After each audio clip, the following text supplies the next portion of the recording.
Praise the Lord. அதற்கு Ruth, நீர் போகும் இடத்திற்கு நானும் வருவேன், நீர் தங்கும் இடத்திலே நானும் தங்குவேன், உம்முடைய தேவன் என்னுடைய தேவன் என்று சொல்லி ரூத் 1:16 நாம் வாசிக்கிறோம்.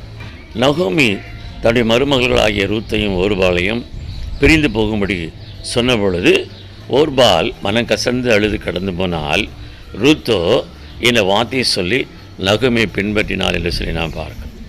நகோமி தன் ஜனங்களை தேவன் விசாரித்தார் என்ற பொழுதும் கூட இதோ ரூத்தை விசாரிப்பார் என்கிற ஒரு விசுவாசமற்றவளாய் காணப்பட்டாள். ஆனால் ரூத்தோ நகோமியுடைய தேவன் செய்த காரியத்தை அறிந்தவளாய் தன்னை அவர் விசாரிப்பார் என்று சொல்லி மாமியோடு வந்தபடியினாலே தேவன் அவளை விசாரித்தார். அவளுக்கென்று ஒரு மேன்மையான ஒரு வாழ்க்கையை போஸின் மூலமாய் கொடுத்தார் என்று நாம் பார்க்கிறோம். பிரியமானவர்களே, தேவன் நம்மை விசாரிப்பாரா, விசாரிப்பதில்லையா என்கிற எண்ணம் நம்மளை நீங்கும்படியாக இதோ அவர் நம்மை விசாரிப்பதில் உண்மையுள்ளவராக இருக்கிறார். ஏனென்றால் அவர் வாக்கு தத்தம் பண்ணினவர் உண்மையுள்ளவர். இன்றைக்கும் அவர் உங்களை விசாரித்து உங்களை நடத்துகிறதுக்கு அவர் ஆவல் உள்ளவராக இருக்கிறார். அவர் வழியிலே நாம் கடந்து போகும்போது நிச்சயம் அவர்கள் உங்களை விசாரித்து உங்கள் தேவையெல்லாம் சந்தித்து உங்களை மேன்மையாய் நடத்துவார். ஆமென்.